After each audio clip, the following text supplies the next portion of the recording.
Hello! In today's video we're discussing the maintenance of your new 07 series canister filter. Now before we start, it's important to mention that all of these recommendations are sort of general, they're guidelines. Your individual filter might vary slightly. For example, if you have lots of fish or fish that are very dirty, you might want to maintain your filter a little bit more frequently than you otherwise would. Also, please note that all of these recommendations are in your instruction manual that came with your 07 series canister filter, so you can refer to it there. Otherwise, let's get right into it. So the first thing on our list is the impeller and the impeller well and the impeller shaft. So to access that, you have to remove this part first. You just pull it away like that. So this here is the impeller, and this is the impeller shaft that just pulls out of there. Now this is the only moving piece in the entire filter, so if there's one thing you want to maintain properly, it is this piece.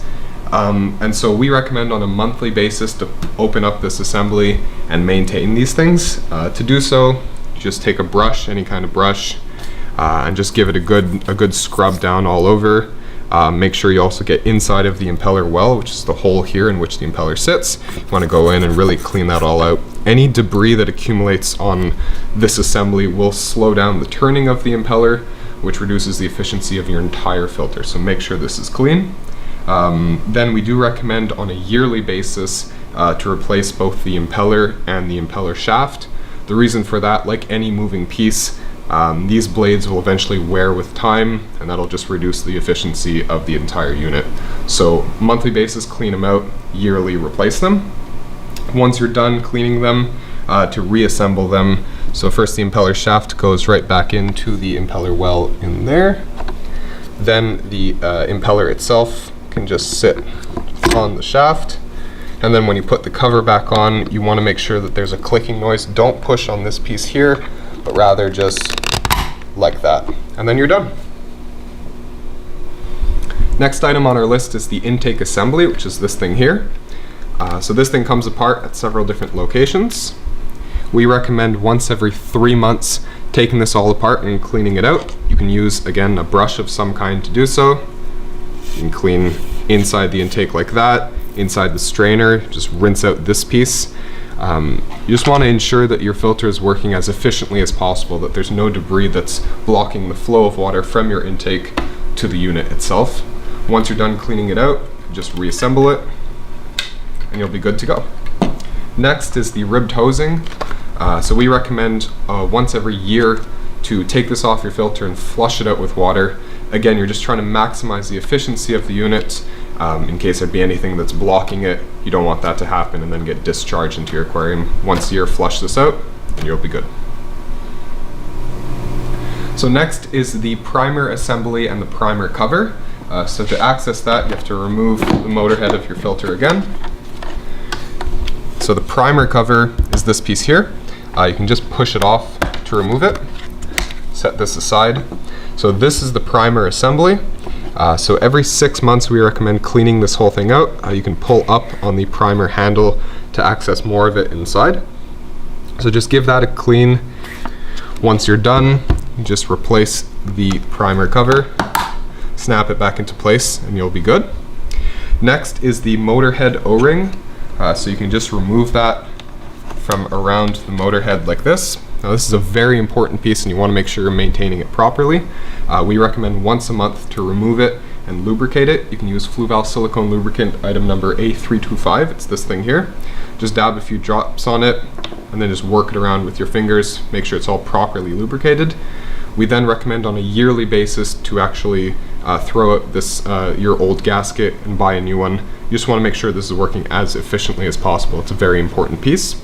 Once you're done maintaining it, you can just reinsert it into the motor head. There's a little channel, a little groove that'll sit in around the outside of the motor head. And if it's in it, then it will be working properly. The last item on our list is the Aqua O-Rings. So there's 2 of them. There's one here and there's another one here on each of the sides. I've removed this one just to show you guys what it looks like. So on every 3 months you want to be removing these things and lubricating them. Again, you can use Fluval silicone lubricant A325. Again, a few drops, rub it all around, make sure it's properly lubricated, and then you can just reinsert it back in. I'll show you guys how that's done. You just kind of sit it back on, and it snaps into the little channel that's right there. And that'll be it. Let's talk about filter media now. So you'll want to first remove the media cover. That just comes off. We'll put it to the side.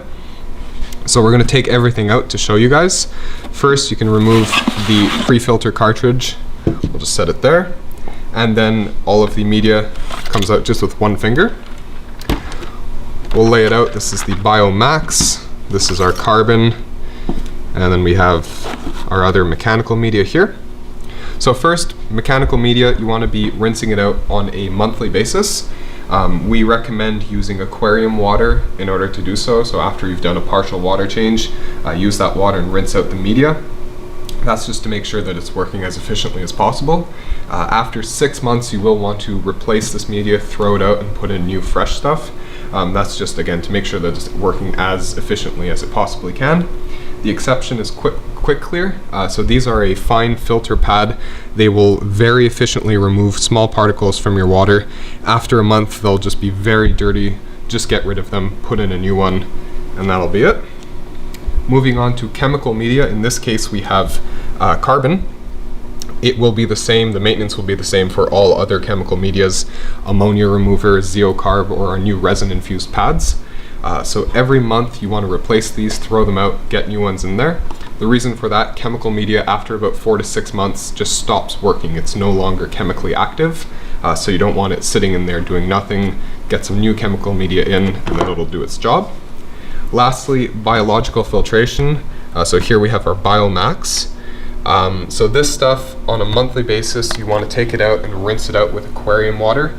Never use tap water for this. You'll kill off the bacteria that colonizes the porous structure of Biomax, and that's obviously not what we want. Then every 6 months, you'll want to replace a half quantity. Never replace the full quantity because you'll destabilize your entire aquarium. Remove half, put in new stuff that's fresh, that's good to go, and you will have a very optimized filter system. So that's going to do it for today, guys. The 07 series is a performance canister filter, but it can't operate at that high level unless you maintain it properly. We hope you've gotten some good tips from this video. If you have any questions, concerns, or conundrums, please leave them in the comment section below. Give us a like, subscribe if you're new. We'll see you next time.